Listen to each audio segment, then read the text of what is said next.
Okay. Okay. Good afternoon.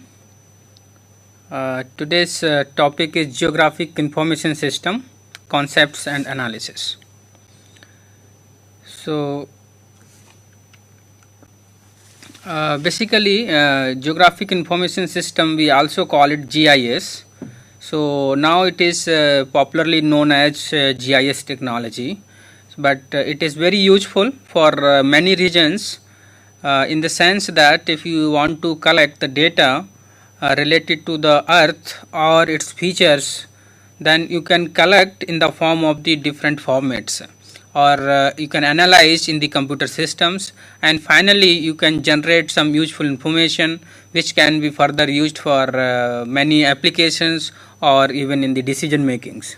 Okay, so in GIS basically we have data inputs, because if you want to create some database known as the GIS database, so for that we need some raw data. Using that raw data we can generate some GIS products. So data input is required, and then this we can convert or we can put into the computer system and we can manage it, and whatever the input data is managed or manipulated in the computer system, then it is basically stored in the form of the database, and that database you can manage or add it or manipulate anytime, and so that is basically called the database management.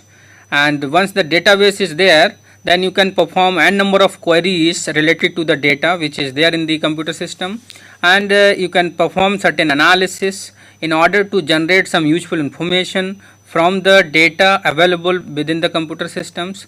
And after analysis you can display the data, or you can generate the different types of the outputs for many applications. Okay, so GIS have the different functional modules. So these four are basically called the functional modules of the GIS.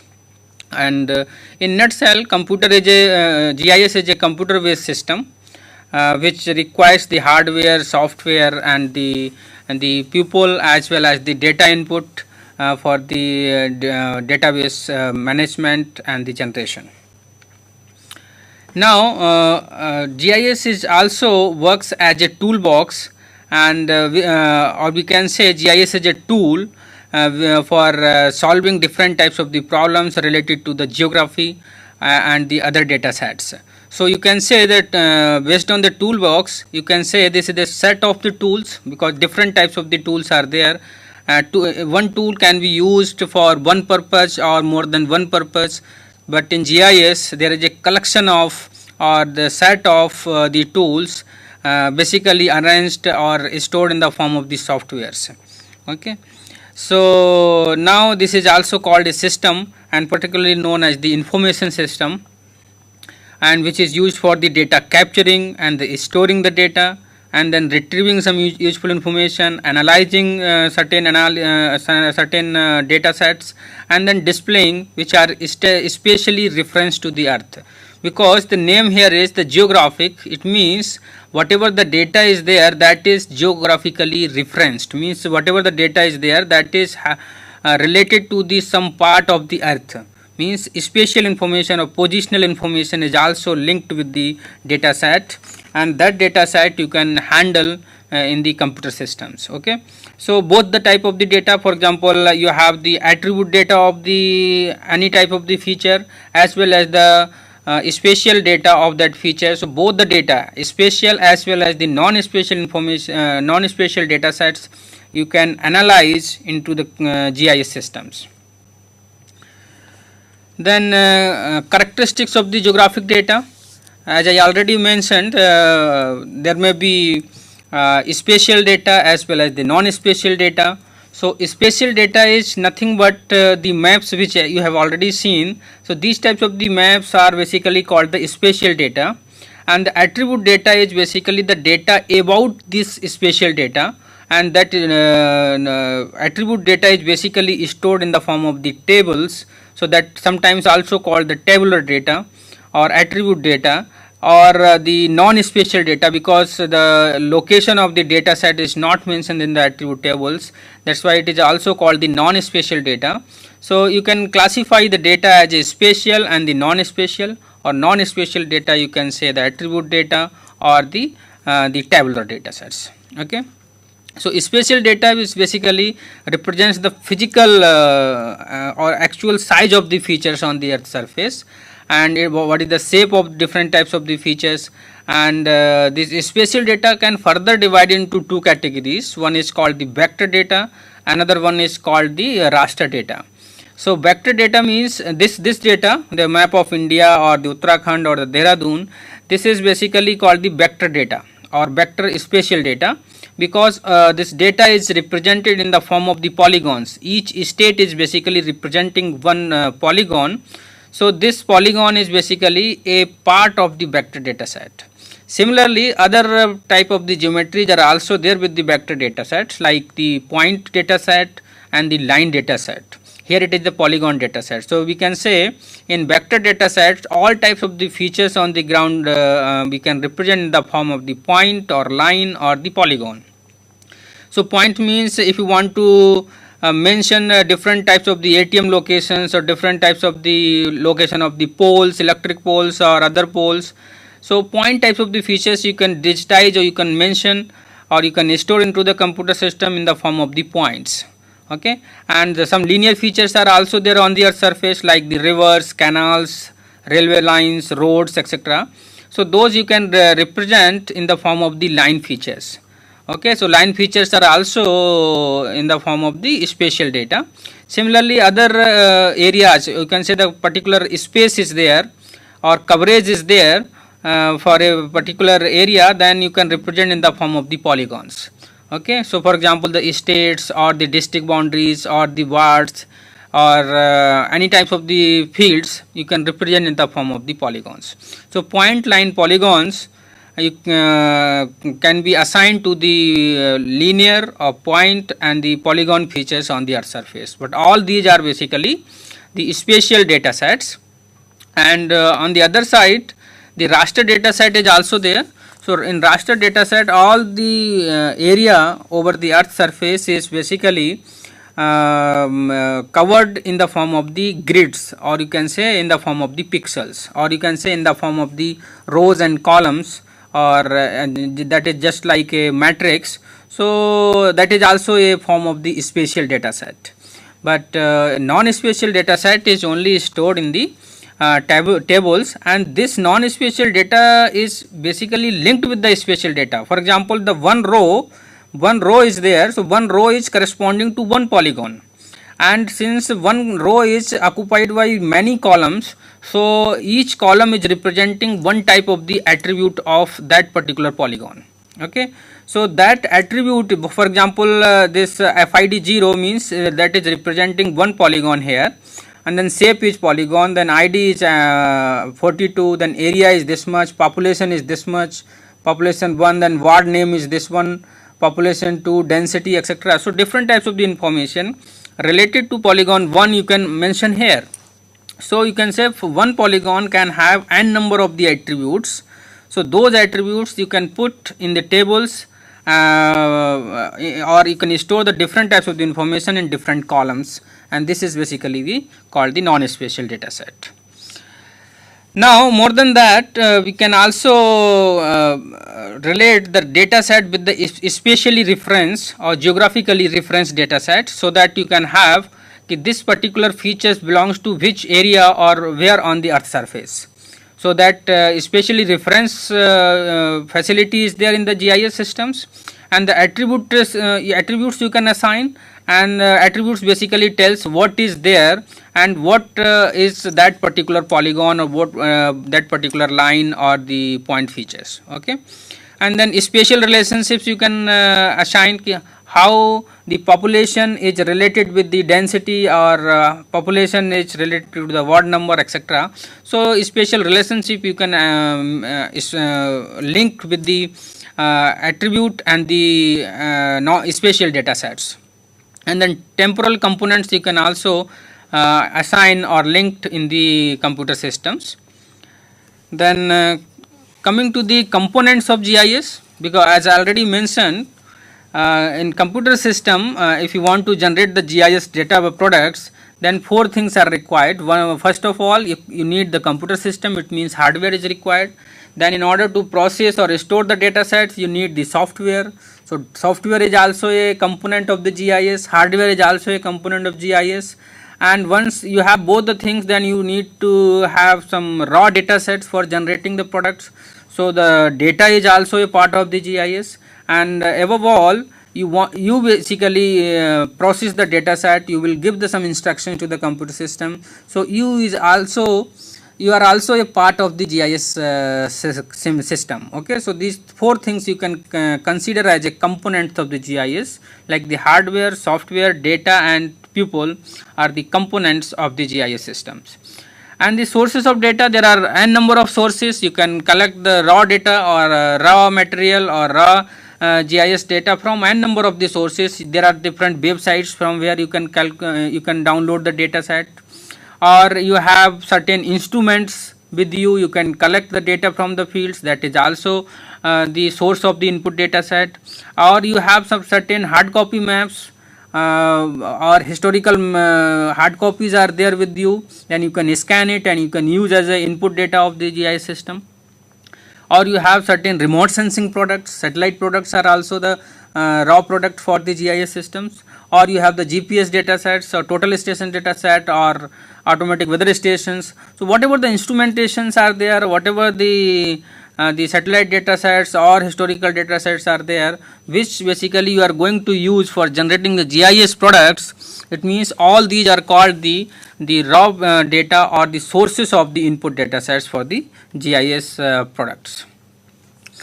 Now coming to the spatial data models, few things I have already mentioned. The spatial data you can represent in the two forms, or you can say in the form of the two models. So one is called the raster, another one is called the vector. So here you can see this is the real world scenario, or you can say imagine this is the surface of the earth where different types of the features are there. For example, the barren land is there, forest patches are there, water bodies are there, roads are there. So these different types of the features are there on the earth surface. So these things you can represent in the computer system in the form of the vector data or the raster data. In the form of the vector data, you need to digitize all these features in the form of the point, line and polygon. You can see here the bigger areas you can represent in the form of the polygons. This is also in the form of the polygons, and the linear features you can represent in the form of the lines. Okay, and if dots are there or some specific information is there at a particular location, that you can digitize in the form of the point features. So the real world scenario you can represent in the computer systems in the form of the vector data using the point, line and polygon geometries. Similarly, if you want to represent the same data in the raster form, it means the whole area you can divide into rows and columns, and each pixel or basically the intersection of the row and column is representing the corresponding area on the earth surface. So depending upon the characteristics of these features, or suppose whatever the way you are storing the information in these pixels. So for example, in the satellite data set, the reflectances or the reflectance is stored in the corresponding pixels. So the reflectance is having its own intensity. So based on the intensity, the different colors may be occupied in different pixels. So based on the different colors combinations, you can identify which types of the feature is there on the earth surface. For example, here this blue one, it means the low reflectance will be there, and for this types of the concrete, the maximum reflectance will come. So you can say the another color can be filled over here. So this way you can represent the whole real world scenario in the form of the raster images also. So these types of the structures belongs to the satellite data, because satellite data is a raster data, and this is basically combination of the rows and columns, or mathematically you can say this is just like a matrix, rows and columns, but rows and columns are very large in numbers. So these are the two models basically. If you want to represent the real world scenario, you can represent either in the form of the vector data set or in the form of the raster data set. Okay, so more specifically you can see here, this is the vector representation. For example, this area is there, and this is x, y, z axis. So if any type of the linear feature is there on the earth surface, so you can digitize the linear feature by a line, or the polygon, this shaded portion is there on the earth surface, so you can digitize a polygon around that shaded area, or if you have any specific things at a particular location, that you can digitize in the form of the points. So you can say this is the real world scenario, and that can be converted in the form of the point, line and polygon, and all these point and line and polygon are basically geo-referenced, means they have the locational information with them also. So locational information or positional information is there with these types of the geometries, and associated attribute information you can fill in the form of the tables. So for example, if you want to give the name of each type of the features, names you can find mention here, another attribute over here, another attribute here, so that way you can increase the size of this tabular data also. Similarly, the real world scenario is there, so you can generate a raster data also in the form of the line and rows and columns, and each pixels can be filled according to the features on the earth surface. So these are the two models, raster model and the vector model for the GIS systems. So these are very easy things.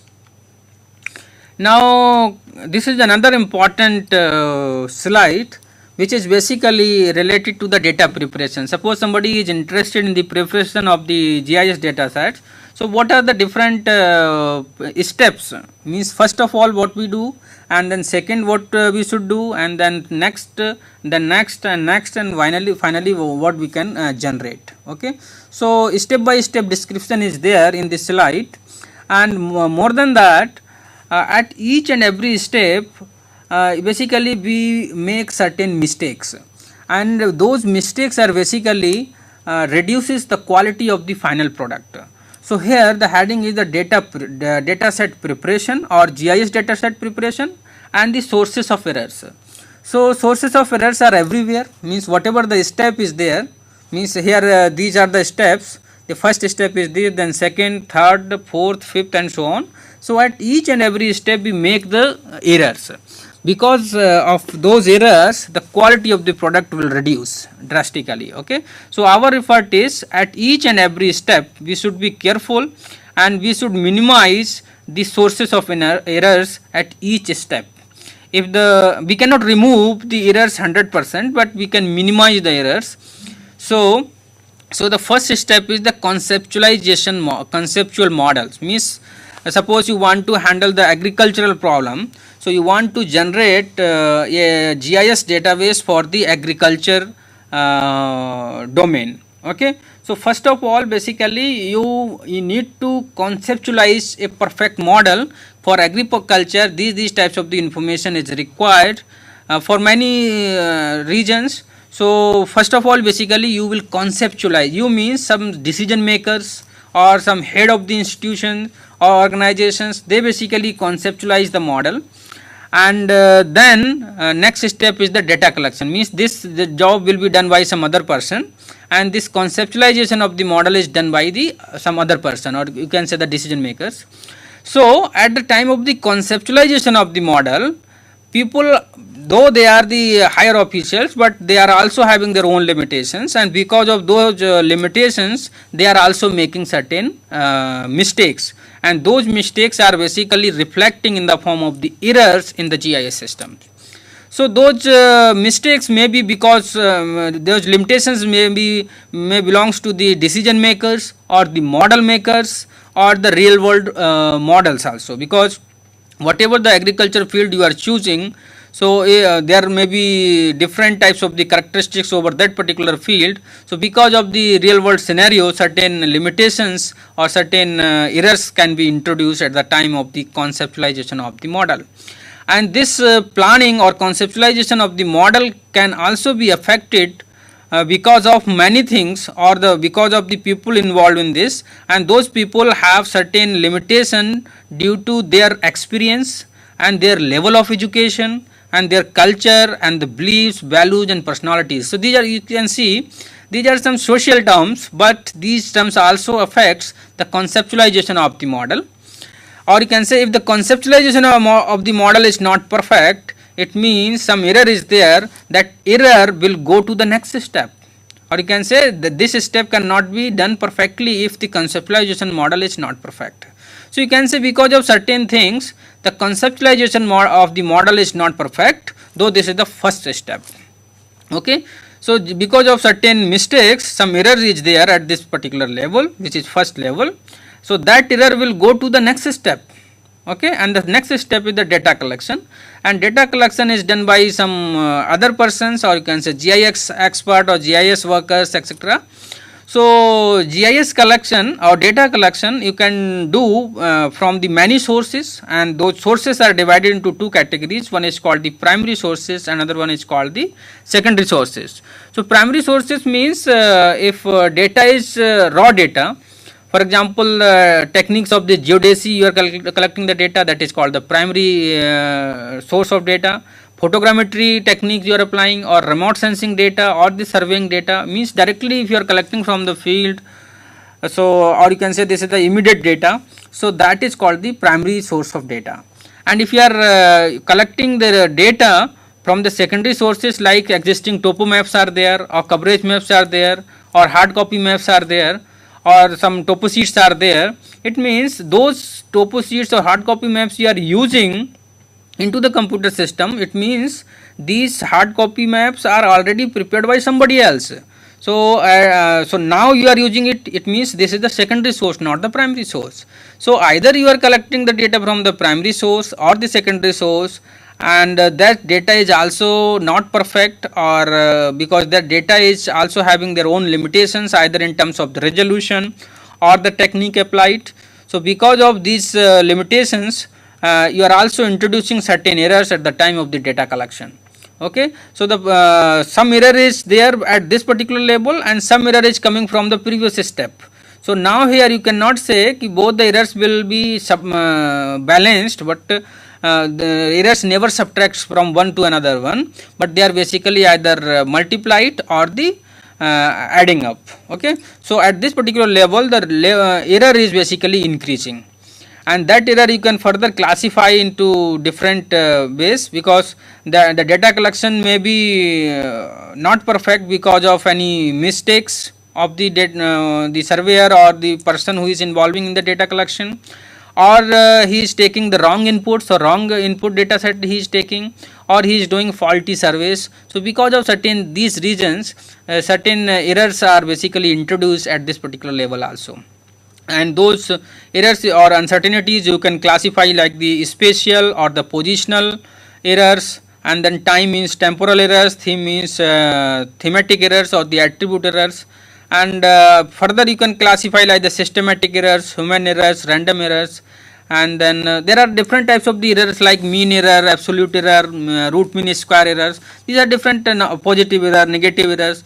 So but here basically this is the major classification, means the error may be with respect to position or time or attribute, and system is involved, so systematic error may be there, human error because people are involved in the data collection, so maybe the mistakes of the human, some error is introduced, or because of the randomness of the processes some error is introduced at this particular level. So now you can realize what are the different ways by which we can introduce certain errors at this level also. Okay. Now once this is done, then you can go to the next level, that is called the data storage and the inputting. Basically this work you are doing into the computer system.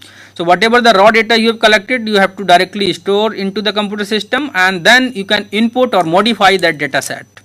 So first thing is you are since you are collecting the data from different sources, so those data sets may be in different formats.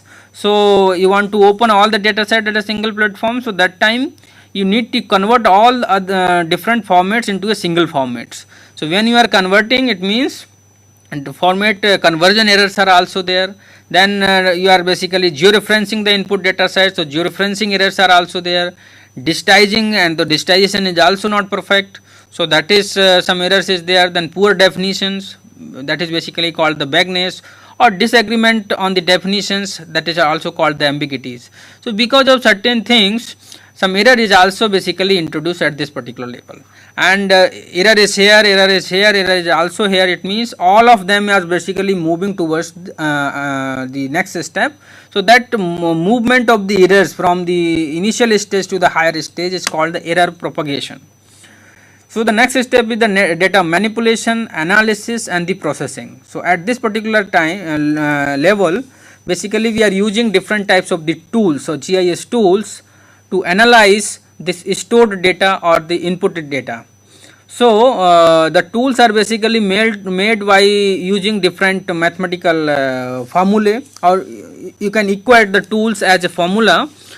So each and every formula is not perfect, because if you are using, let us say, if you want to calculate the area of a circle, so area of a circle formula is area equal to pi r square. So this formula is not perfect, means if you want to calculate the area of a circle and you are taking multiple observations over the radius, and then you are calculating this one using this formula, then you take another observation and calculate it. So the results are not same.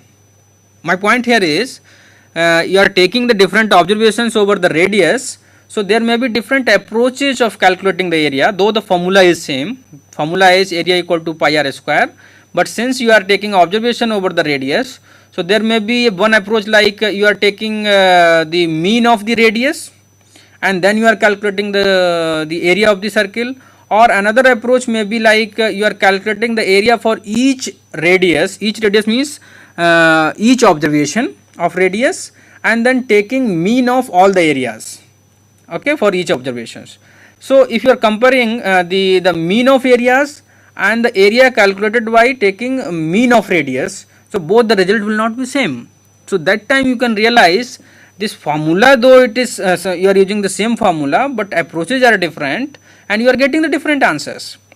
Similarly, this formula is also not perfect. If you have the knowledge about the numerical analysis, very famous branch of mathematics, then you can see that each and every function is basically not a single function. This is basically the addition or summation of infinite terms. You can remind like the Taylor series. So each function can be expanded with respect to any location, and infinite terms are there. But here area equal to pi r square, this is only the first term, means you are ignoring the higher terms. Due to ignorance of the higher terms also, some error is introduced at this particular level, because you are using the tool and tool is based on some function. So basically my point here is all the models or the functions or the tools are not correct, and because of incorrect tools certain errors are introduced at this particular level, that is called the data manipulation, analysis or processing stage. So error is also here. Then you are finally generating the products and displaying the data products. So at the time of data display, just this is basically called the mapping or maps. You are generating the maps. So at the time of the mapping, if a scale problem is there, units are problem, symbols are also another problem, or representations, because each type of the feature have their own identity or standard symbols. If you are not using those, or you are not following the standard units or scales, then the output or final map is basically will not reflect the correct meanings. So because of these things, only the symbols or mismatching of the symbols or the scales, you are basically introducing certain errors at this level also. Okay, so you should be very careful at each and every stage how to minimize errors at that particular stage. And finally you are selling that data product, and that is called the data usage, or you can say the final users are using this data products. And if final users are also not well qualified, or you can say the final the users are not aware about your products, so if they are not aware about it, it means that is also a kind of error. And if they are not aware about the data set, then they will misinterpret the data set. It means that is also the reason of the errors. And if they are not able to misinterpret the data set, it means they will draw the wrong conclusions. So that is also, from the starting to the end, everywhere problems are there. So problems means basically in the form of the errors. But these are the stages for the data preparation, but at each level there are sources of errors. This is another slide, or you can say this is the summary of all these stages. For example, sources of errors may be at the stage of data collection and the compilation, data processing and data usage. Then form of errors may be primary data or secondary data, then maybe a positional error or attribute error, logical consistency, completeness. These are another terms which are used. Logical consistency means if you are using the different models, so they are basically compatible with each other or not, or you can say this is the fidelity of relationship between different types of the inputs used in a particular model or the function. Completeness means sometimes the data is over complete, sometimes it is under complete. So the completeness is also one type of the error, because over complete is also a kind of error, and under complete is of course is a type of the error. And finally you are resulting into the final products or final errors are there. Yeah, that is already mentioned. Each error is moving from the initial stage to the higher stages, that is called the error propagation. Now this is a typical slide. For example, you are ready to generate the GIS data sets of your field or your domain, whatever the domain is there. So first of all you need the raw data. So raw data may be in the form of the satellite, or you are basically purchasing the satellite data. If satellite data is you are purchasing, it means that is already georeference data. Since the satellite data is a type of the raster data, so you can have the directly raster data set. Or you have the topo sheet. This is another way of having the raw data. If you have the topo sheets or hard copy maps are there with you, then first of all you have to scan them and then georeference them into the computer system, and those georeferencing can be done using the GCPs, or you can use a Google map or the Bhuvan portals. Okay, and this georeferencing you can do any GIS software like the ArcGIS or QGIS. If you are doing in QGIS, then Google map you can directly access, and that Google map can be used for georeferencing, and the GCPs can be collected directly from the Google map in QGIS software. So my point here is either you have the satellite data, that means you have the georeference data set. If you don't have the georeference data set, or input data is in the form of the topo sheet or hard copy map, first of all scan them and then georeference them, and thus you will have the georeference data set that is also in the form of the raster data set, because topo sheet is a continuous or hard copy map is a continuous map, and once you are scanning it, it means that is another raster. Okay, so this way you will have the georeference data which is there in the form of the raster. Or another way may be like, suppose you are the engineer, then you are using the AutoCAD softwares, and AutoCAD softwares you are basically having the DWG formats files, different files are there, or you are the engineer, civil engineer, so different buildings, corridors, or the city structures you are generating. So all the files are there, those are called basically AutoCAD files, and the format of those files is generally DWG. So those files you have, then first of all you have to convert the DWG format into DXF format. So conversion in DXF format you can do. Once you have converted into DXF format, then DXF format you can convert into shape file.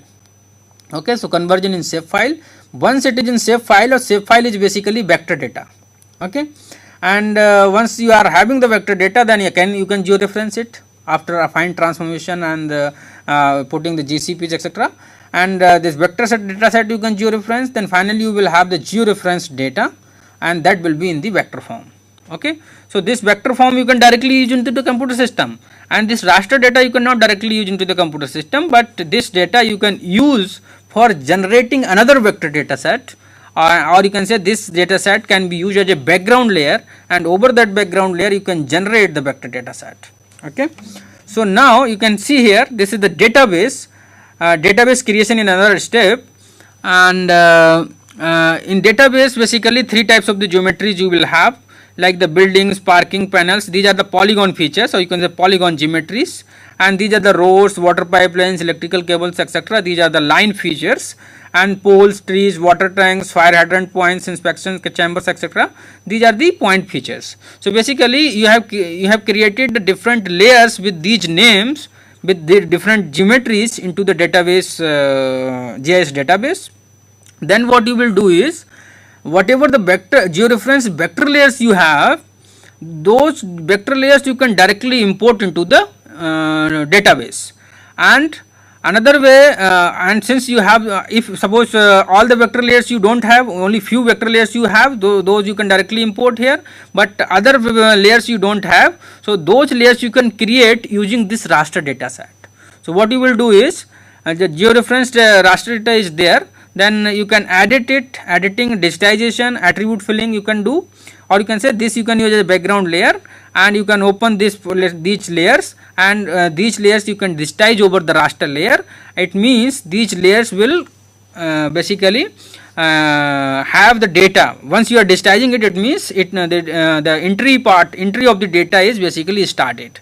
So using this one you can enter the data into different layers. So by this way you can have a complete database. Okay, so this is another basically slide which gives some instructions if you have different types of the input data sets, so how to generate a GIS database. Then once it is ready, or you can say each and every layer, in GIS we call it the layer, so each and every layer is having the data set. So that data set, basically each and every layer is having data, it means the database is ready. Once it is ready, then you can perform certain types of the queries or analysis, or you can generate certain maps, or you can update anytime, means whatever the data set you have generated, now if you want to update it, you can update anytime. So these are the functions available with the GIS systems. Now this is another important term, that is called the data quality. That is very important thing and very useful thing, because quality is useful everywhere. Whenever we purchase the product, so we basically talking about the quality, means what is the quality of that particular product, whether we want to purchase the tables or chairs or cloths or the TV or computer, whatever we want to purchase. First of all, we are basically trying to understand or trying to judge the quality of that product. Similarly, in this GIS product, quality term is also associated, but only difference is if you want to purchase, let us say, table, then table quality you can judge in terms of many parameters, and above all your experiences matters basically, means by seeing the table, or you can touch the table and you can have certain feelings about the quality of that particular table. But you have the data set, GIS data set, so you cannot touch the data set, so you don't have the feeling whether the data, GIS data is good or bad, or you can say quality is good or bad. Okay, so touching of physical contact is not possible with GIS data, but other products have the physical contact, so that you can also having certain feelings about the quality of the products. So quality, you can say certain useful things, or you can say some sense of excellence of that particular product is called the quality. So as per the ISO standard 2002, the definition of the quality is mentioned in this way: the totality of the characteristics of a product that bear on its ability to satisfy stated and implied needs of the users, basically. Okay, so if basically a product is satisfying you perfectly, it means the quality is good. If it is not satisfying you means it is not serving your purpose, or it is not completely serving your applications. Okay, so that way you can judge the quality of this product. So as you already aware, in the data preparation there are two people are involved. One is called the data producer, another one is called the data user. So as a data producer, you need to take care of these points, and as a data user you need to take care of these points. For example, you are producing the data set, then you have to check with the specification for the data set. Means before generating the data set, you first of all look into the specifications of the data set, and once it is prepared, then you have to again check, does the data set meet the specifications or not. Once it is done, then you have to check the quality is reported or not. And more than that, you can see the quality is not judging in terms of a single parameters, multiple parameters are required. So those parameters are different for different types of the products.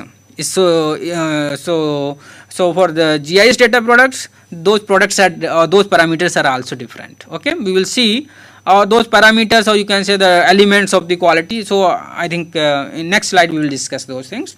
So as a data user, you are purchasing the data set from some agency directly, and then directly you are using. So as a data user, you need to understand these things, 3 points. One is the data of sufficient quality for your application or not. Means before purchasing you basically judge my application is this one and I want the data for this purpose. So whether this data set will satisfy all the needs of my application or not. So first of all you need to check this one, and then able to interpret the producer's quality report, because once the producer is producing the GIS data product, he is also supplying some quality report. So you need to understand the quality report also, so that you can have a certain ideas ki the spatial resolution of this data set is this one, and this agency have prepared this data set, and this satellite data was used for the preparation of this data products. So such kind of the information is there with the metadata or the quality report. And more than that, you should be aware about the constraints awareness. Constraint means some restrictions. Restrictions may be with respect to the finance or maybe with respect to the accessibility of the data set. Basically that is legal or illegal. So constraint means what is the cost of that product. Means for your application that much cost is feasible or not. Or you can say if your application is very simple and there are number of products available, and so you can compare which data set is low cost and which data set is satisfying you perfectly. So in that way you can judge the financial constraints as well as the legal constraints. For example, sometimes the data sets are not accessible everywhere. For example, some data sets are prepared for the military purpose, some data sets are used prepared for the civilian purposes. Okay, so you cannot purchase the defense data sets because those you cannot access. So that is also a kind of the restriction or the constraints. So as a user you should be aware about the financial as well as the legal constraints. Another this chart basically showing the concepts of the quality, especially internal and the external quality. So this shows basically this is the real world scenario on the earth surface, and you are the producer, then you are basically generating certain specifications, and based on those specifications you are converting this real world scenario into the computer system in the form of the GIS data set. Okay, and then your data set is there in the computer system and reality is there on the earth surface. Then you can directly compare your data set with the ground reality. So your data set is not perfectly matching with the ground reality. It means certain deviations are there, and those deviations basically reducing the quality of your product. If your product is 100% matching with the ground reality, it means the quality is very good. Since it is not perfectly matching because nothing is ideal, so some deviation is there. So because of that certain deviations or you can say the quality is reduced, or you can say certain errors are introduced in your data set. So whatever the deviations are there, so that is a measure of the quality. Or you can say if n number of producers are producing the products or GIS product of the same area, so the deviation for different products will be different. It means you can compare the internal qualities of the one product, another product and another product. Okay, so that way you can say this product is having the good internal quality as compared to the others. But here you can see internal quality is only and only one, because you are directly comparing your data product with the ground reality. So this is called the internal quality. Once data set is produced, then you are selling it. So n number of users are basically purchasing it. So and they have the different agenda or different applications, and let us say user number 1 is 100% satisfied with your product, then that fellow will say the quality of this product is very good or excellent. And let us say user number 2 is not 100% satisfied, or let us say his satisfaction level is 70%. It means he will say the quality is not very good. Okay, and if let us say nth user is not satisfied with your product, it means he will say the quality of your product is bad. It means the product is same, but different users are mentioning the quality of the same product differently. So this type of the quality term is called the external quality. Okay, but nowadays the quality of the spatial data or GIS data product is very big issue because of the many reasons, whether it is availability of the huge satellite data, or because of the availability of the high performance computers or GIS systems, or maybe because of the internet, because different agencies are there worldwide and they are producing the GIS data set, and they are sharing on the internet. So users are very careful and they are comparing one data with another data. So if you have made any mistake as a producer, it means your data set will not be purchased by anybody. It means if you are not serious, nobody is serious about you. So that way the quality is very big issue. But major things are uh, because huge availability of the data set, internet, or the GIS technology. Earlier days people were preparing only the hard copy maps, and those were limited and those were not shareable on the internet, so that time the quality was not very big issue. But nowadays it is very big issue. Nobody will accept if you have made any mistake.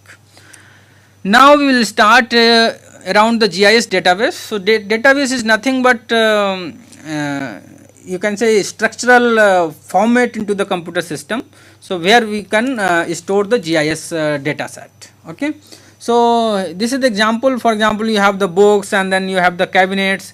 So first of all you can search the cabinet and then you can search where is my book and where is this book and on which page this is there. So this catalog you can prepare. So this catalog type of the things you can prepare into the computer system regarding the GIS data sets. Okay, so you can compare the GIS database just like this scenario, just like a library where you are first of all you are going and then you are searching the catalog, then you are going in that particular rack and then searching the book and then serial number of the book, etc. So all such type of the things you can do into the computer system, especially for the GIS database preparation.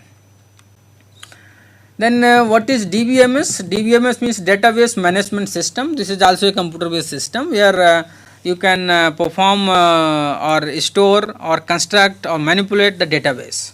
So the database, basically whatever we were discussing, that was the database management system only. That is a kind of the software which is there in the computers, or you can say GIS database.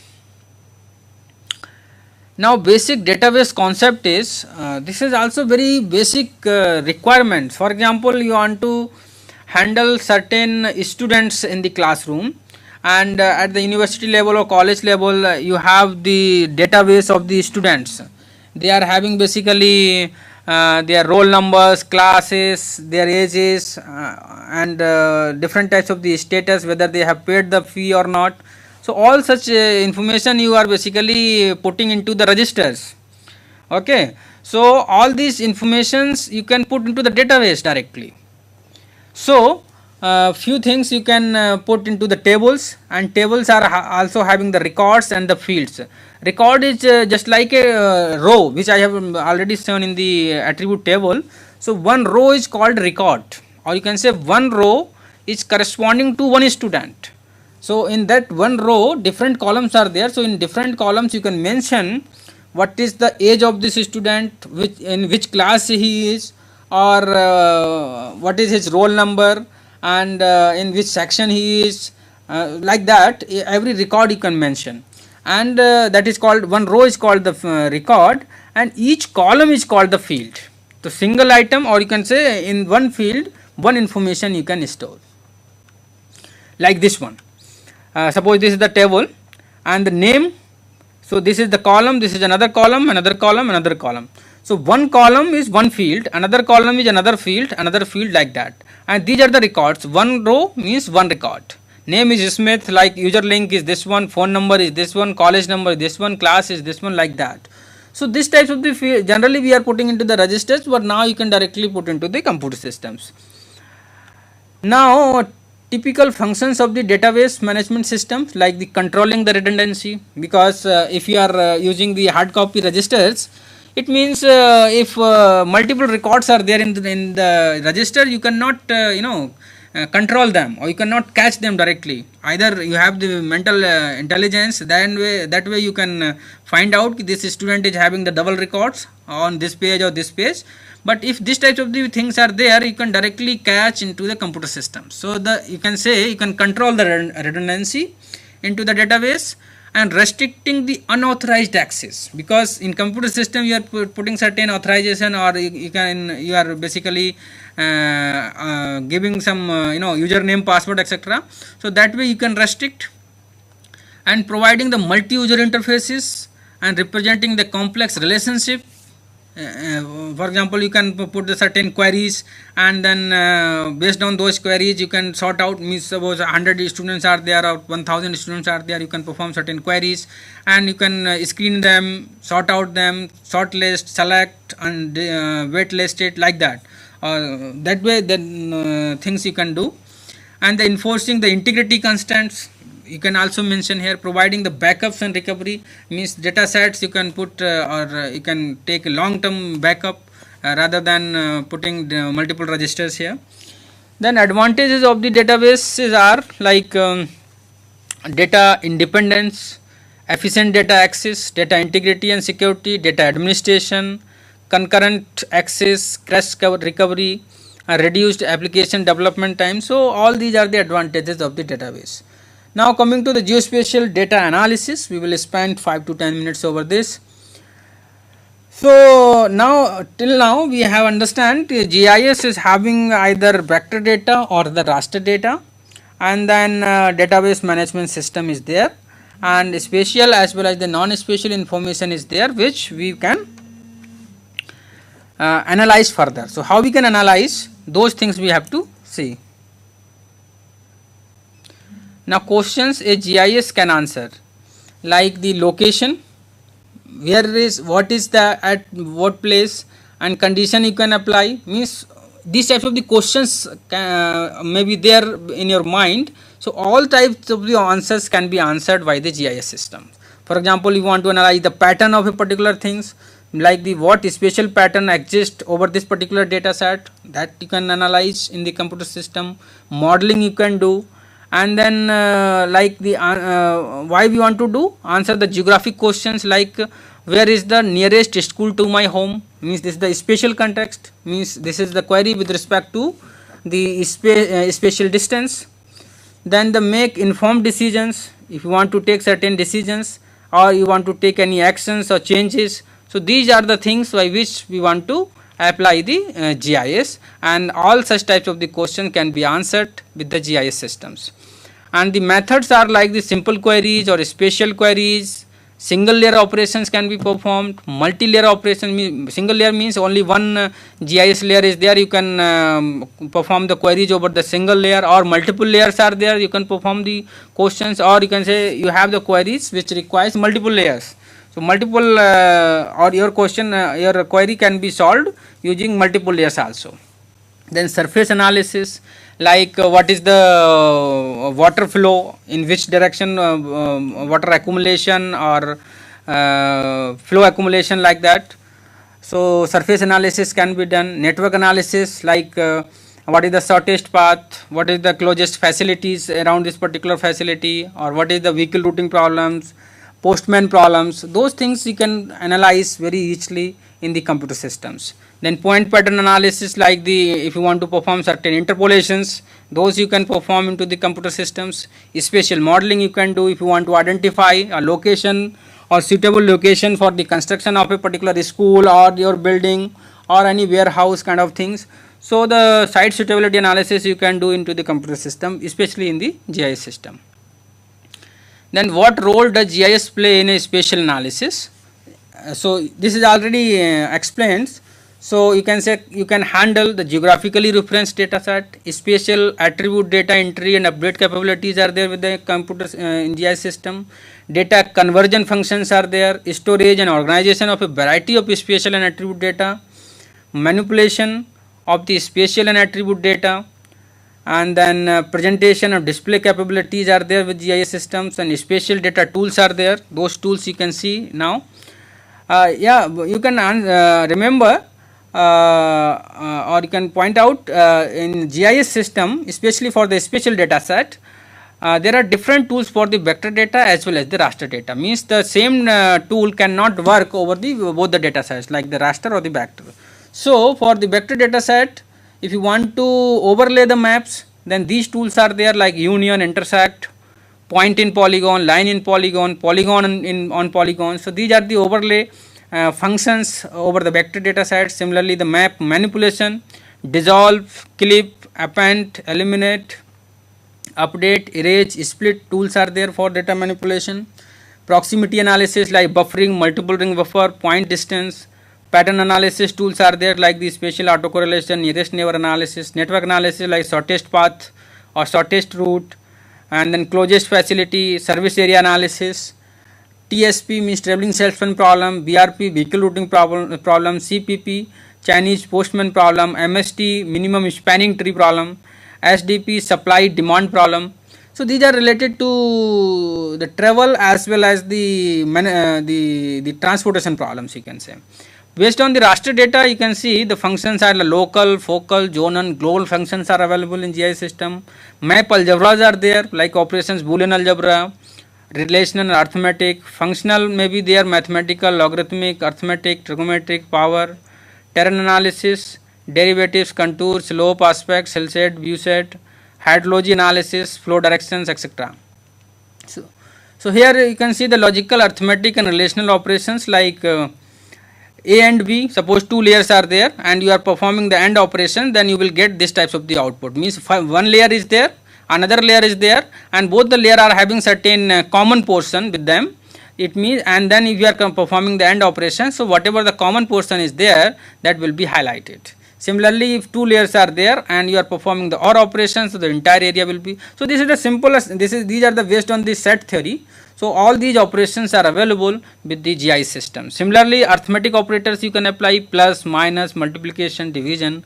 Relational operators you can perform, and then trigonometric operators you can also perform. Means you have certain GIS layers and you can perform the trigonometric operations. Suppose in one column, few values are there. Now you can create another field using the sign of that previous field. So these trigonometric operators can be applied. Similarly, some spatial relationships also are there. If two layers are there, if you want to judge whether they are disjoint or not, so disjoint is can be identified. Similarly, whether they are meeting or not, or whether they are equal or not, or inside or outside, covered, contains, covers, overlaps. So this situation you can easily identify. And these are also like union, clip, dissolve. These are self-explanatory. You can see. I will share this PPT. And the buffering, multiple ring buffers are also there around the line features. You can create the rings, or you can highlight a particular space within a fixed distance, and you can create a multiple rings based on the some range of distance. Let us say from 0 to 50, 50 to 100, 100 to 150, like that. So those are called the multiple ring buffers. Overlay operations you can perform. For example, different layers are there. Then all the layers, this is the point layer, this line layer, polygon layer, another polygon layer. So all of them you can dissolve or overlay. So all the layers you can visualize in a single layer and you can see the map like this. Overlay operations, vector layers. So for example, one layer is this, another layer is this. If you are overlaying both of them, then final output will be like this, and the attribute information will also be changed. Okay. So now overlay operations are intersect. Intersect means this layer is there, this layer is there, and you are performing the intersect operator. So this types of the output you will get. Attribute information will also be changed. And these are the operation over the raster image, and the raster is just like a matrix. So whatever the operations you can apply over the matrix, the same operations are applicable over the raster images. So for example, the output image means output image of the raster image you want to create, then you have to raster calculation expression. It means you have to write an expression based on the input rasters, whatever the number of inputs are there. For example, here one raster is there, map A, map B, and now another map you can create like map C. So map C equal to map A plus 10. So it means using map A you are creating map C just by adding 10 in each and every pixel. So the another map is generated. Similarly, map C1 equal to map A plus map B. So this type of the you can generate. Map C2 like map A minus map B upon map A plus map B into 100. So this type of the product. So this is basically the operations. These are the mathematical operations which you can apply over the raster images. Similarly, this is another for classification. This is another classification. Okay, the spatial selection queries, you can perform these queries over the raster data sets. like this is the non-spatial information, this is the spatial information. Now if you want to select a particular polygon, then the corresponding record in the attribute table will also be highlighted, or you are highlighting this particular row in the attribute table, the corresponding polygon will be highlighted in the database. Okay, similarly if you want to highlight multiple polygons in the database, so corresponding polygons or records in the attribute table will be highlighted. So this is basically two-way communication. If you are selecting one, another one is automatically selected. So spatial selection by attribute conditions. For example, here if you are performing certain queries based on the attribute data, because area is less than 4 lakh, it means area is less than 4 lakh means this information is there in the attribute table. It means this is called the attribute query. If you are performing this, so whatever the areas are less than this value will be highlighted. You can check here, and corresponding polygons are also highlighted. Similarly, some logical operators you can apply, like area is less than this, then area is less than this, and land use is equal to 80. So for example, area is less than this, and means this is a combination of the attribute queries. So one question is based on the area, another one is based on the land use category, and both of them you are adding with the AND operators. So if both the conditions are satisfied, then output is correct, otherwise no. So you can say if area is less than this, if you see this particular record, so the area is less than 4 lakh and the land use is 80, so the land use is also 80. So both are correct, that's why this record is highlighted. For this record, this is 30, it means land use is not 80, that's why it is not selected. This is 70, it is not selected. So whether both the conditions are satisfied, corresponding element records are highlighted and corresponding polygons are also highlighted. So this way you can perform different types of the queries in the GIS databases. So this is also one type of the example. Classification can be done. Now this is related to the transportation analysis, that is called the GIS analysis. This is self-explanatory, few points I have mentioned, and different types of the applications are there, like the shortage problem, supply demand, this I already mentioned, Chinese postman, maximum flow problems. And yeah, so this is from my side.